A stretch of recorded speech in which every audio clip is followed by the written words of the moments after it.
Assalamualaikum warahmatullahi wabarakatuh. Selamat malam pemirsa. Ini tahun baru, semangat baru. Kami hadir ke depan Anda juga dengan tampilan yang juga lebih baru. Anda menyaksikan program Dua Sisi bersama saya Arif Fadil dan Aditya Nugroho.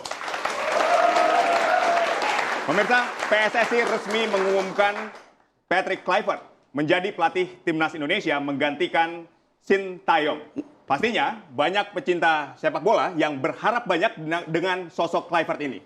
Wow, ya, dari salah mana? satunya adalah lolos Piala Dunia 2026. Wow, mimpi yang tinggi ya. Bolehlah kita tepuk tangan. Tapi kalau memang mau membuat Garuda terbang lebih tinggi, coba kita lihat dulu rekam jejaknya ya. Apa prestasi mentereng yang pernah dipertontonkan kepada publik, bahkan publik dunia dari seorang Kluivert. Boleh. Kluivert di tahun 2015 sampai 2016 dalam rentang waktu 1 tahun saja di TV, ini berhasil membawa tim nasional Kurakau dari posisi 151 ranking FIFA menjadi 75 ranking FIFA. Wah, Anda menganggap itu luar biasa ya? Ya. Tapi kalau mengangkat itu, cuman kalau harus tersandung dengan yang namanya judi pengaturan pertandingan, hati-hati kita mau bawa orang ini ke kita, ya. Ya, betul kita sekali. sudah berada di posisi yang memang tidak sebaik itu, tapi setidaknya yang dilakukan masih halal lah. Ya, tapi otoritas berwenang Belanda, Rivi, ini yang harus juga digarisbawahi. Otoritas berwenang dari Belanda ini juga mengklarifikasi bahwa Kluivert ini hanya menjadi korban. Daripada berlama-lama kita terus berdebat nih, ya. Baik. Saya tentu juga sudah mempersiapkan untuk menantang segala pernyataan tersebut. Dari kubu saya sudah siap dengan jagoan saya yang gak kalah gacornya pada malam hari ini. Kami undang Pangeran Siahaan. Selamat malam, bro. Saya juga punya sosok yang tidak kalah tenar. Siapa? Dari Bung Pangeran Siahaan. Bung Tommy Welly, Bung Toel. Kita kalau gitu langsung saja. Boleh. Sebelum kita mulai dialog kita dengar pernyataan dari Kluivert berikut ini setelah resmi terpilih menjadi pelatih Timnas Indonesia. The feeling is of course amazing and truly inspiring. Everybody knows that Indonesia has a vibrant football culture and a deep passion for the game, and being a part of this big nation with such big aspirations is both a privilege and a significant responsibility for me. And of course I'm very driven to contribute to this team's progress and success, of course. And I'm looking forward to working with everybody and to accomplish our shared goals. Mission is of course to qualify ourselves for the World Cup next year. I think we have the ability and the strength and the passion to go for it. We need the support of the whole country behind us, of course, and I think together we can achieve a lot of great things. Baik, setelah kita mendengar pernyataan yang disampaikan oleh Kluivert, ini kan terlihat Kluivert begitu optimistis dapat membawa Timnas Indonesia pada prestasi yang lebih baik. Saya ingin ke Bung Pangeran. Anda yakin dengan apa yang dinyatakan atau disampaikan oleh Kluivert dapat membawa Timnas Indonesia melangkah lebih jauh, ya minimal di kualifikasi Piala Dunia lah di 4 pertandingan ke depan? Gini, kita kalau bicara sebagai supporter atau fans Timnas Indonesia, setuju atau enggak kita dengan penunjukan seorang pelatih, kita pasti pengen Timnas itu menang dan terus melaju. Tapi yang namanya fans, yang namanya supporter, dan saya bicara di sini sebagai fans, kita tentu saja punya pemikiran-pemikiran kritis. Fans bola itu adalah fans paling kritis ya, bisa baca di mana, bisa bandingin. Patrick Kluivert, ini striker legendaris Timnas Belanda. AC Milan, Ajax, Barcelona, dan berbagai macam track recordnya bagus sebagai pemain. Kalau Patrick Kluivert datang ke Indonesia, pada usia primanya main sebagai striker, naturalisasi saya rasa top, gacor. Banget. Tapi, kalau kita lihat track recordnya sebagai seorang manajer atau seorang pelatih, gitu, saya tidak bisa melihat bahwa Patrick Kluivert memiliki track record yang lebih mentereng dari Shin Tae-yong. Kecuali satu hal, bahwa Patrick Kluivert adalah orang Belanda, bisa berbahasa Belanda, mengerti kultur Belanda dengan banyak pemain diaspora kita yang memang dari Belanda. Mayoritas ya? Mayoritas. Nggak ada masalah dengan itu. Pertanyaannya adalah, memangnya orang Belanda cuma Patrick Kluivert doang? Iya kan? Kan ada Saya banyak. membayangkan tadi gini loh, Ruud Gullit juga bisa loh sebetulnya. Iya, walaupun kan sudah banyak nama-nama yang sudah nggak aktif lagi sebagai seorang pelatih atau manajer ya. Atau banyak misalnya kita lihat, kita nggak usah lah nyebut nama-nama kayak Erik ten Hag misalnya ya. Fans MU familiar banget sama Ten Hag gitu.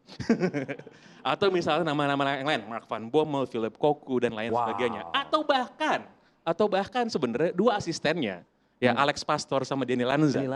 Sebagai seorang manajer atau pelatih, saya rasa Alex Pastor ini lebih qualified. Lebih layak Untuk saya rasa iya, demikian. Karena wow, kenapa? wow, Karena wow, kenapa?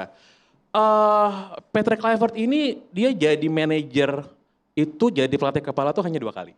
Ya, satu di Curaçao, tadi sudah sempat di-mention. Satu lagi tim Liga Turki, Adana Demirspor. Dan itu nggak lama ya? Dan itu cuma itu dipecat lagi? setengah musim doang. Dan Iya. dipecat lagi ya? Saya rasa kalau dipecat atau enggak itu biasa sebenarnya. Itu bukanlah hal yang gimana-gimana. Tapi pertanyaannya adalah apa yang mendasari Kluivert dibebankan misi untuk lolos ke Piala Dunia? Saya rasa semua fans semuanya lolos ya? Iya. Lolos dong. Kalau udah kayak gini, kita udah nggak mau lagi lihat yang namanya proses, ya nggak? Oke. Betul. Ya kan? Oke. Kita maunya lolos ke Piala Dunia, Kluivert apakah bisa? Kita pengen, Oke. tapi kita ragu. Kalau begitu ya Bung Pangi, saya sih ogah atau enggan saya bertaruh di bawah komando Patrick Kluivert. Bagaimana Bung Toel melihat ini Bung?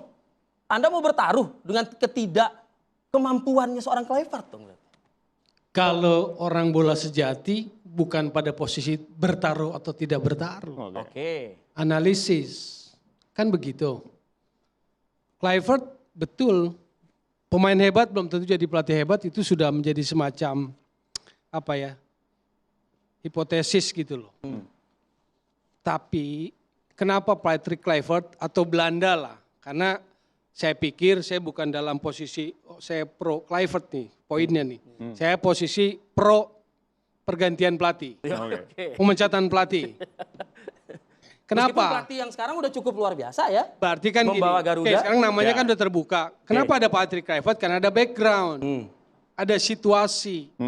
Kalau pakai bahasa halusnya ketua umum waktu preskon kan dinamika yang kompleks. Itu kan sesuatu yang sopan santun.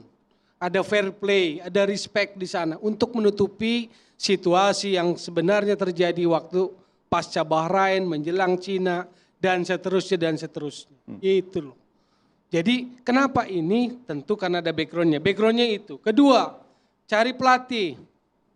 Yang pertama, ada 3 kultur. Makanya kalau memperhatikan pernyataan di preskon itu, ada satu tentang pimpinan yang menetapkan strategi yang disepakati sama pemain, taktikal. Yang kedua tentang komunikasi. Komunikasi ini menjadi handicap tersendiri. Karena ada 3 bahasa di Timnas Indonesia. Ya. Ada rombongan Korea, Shin Tae-yong beserta gerbong asistennya yang 9 itu. Oke. Ada pemain naturalisasi dengan Belanda, ada Indonesia. Makanya dalam beberapa kali kesempatan saya tanya, kalau di area teknikal, Shin Tae-yong itu ngomong pakai bahasa apa?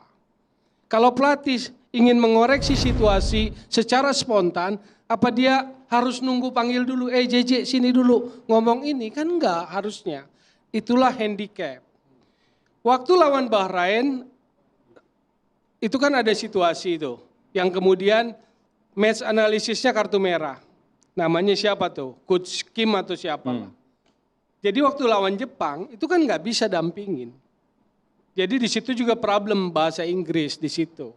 Jadi punya 2 penerjemahnya itu di Indonesia itu. Oke. Bahasa Indonesia JJ sama Pace Yo Jaihon, Oke. bahasa Inggris ada yang match analisisnya. Oke. Nah, dari segi kultur ada 3 kultur, Korea, Belanda, Indonesia.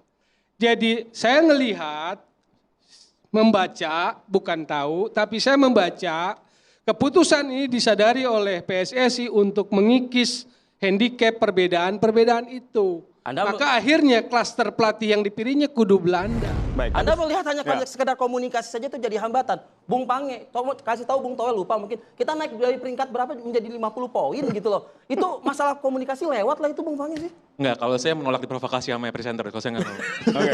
Kalau saya menurut saya gini. Kalau kita ngomongin soal pergantian pelatih kepala di Jadi Sintayong, saya baru bicara background kenapa klasternya betul, harus betul. Belanda Ya, ya. nanti kita lanjutkan. Baru Ayo, klasternya silakan. Belanda. yang mana Bang Toel ini kan sangat gencar sekali ya untuk saya nggak mau memaksakan itu karena udah lewat, urusan udah lewat. Oke. Nah, kalau kita bilang apakah keputusan ini didukung oleh para fans atau supporter, mungkin sebagian enggak. Tapi lagi-lagi itu udah lewat, nggak usah kita ributkan Ya soal fakta itu ya. netizen seperti apa? Anda Iya, sampaikan. ribut. Nah, gini, kalau kita lihat apakah ini keputusan yang beresiko mungkin bisa backfire kepada PSSI, misal bisa. Tapi saya rasa ketum PSSI kita ini kan memang punya kalkulasi sendiri lah, hitung-hitungan yang mungkin nanti bisa terbukti benar atau tidak. Saya rasa kita fans nonton aja, kita lihat. Tapi lagi-lagi, pertanyaan banyak orang sekarang sudah bukan lagi soal masalah Shin Tae-yong dipecat atau diganti, bukan soal itu. Kenapa?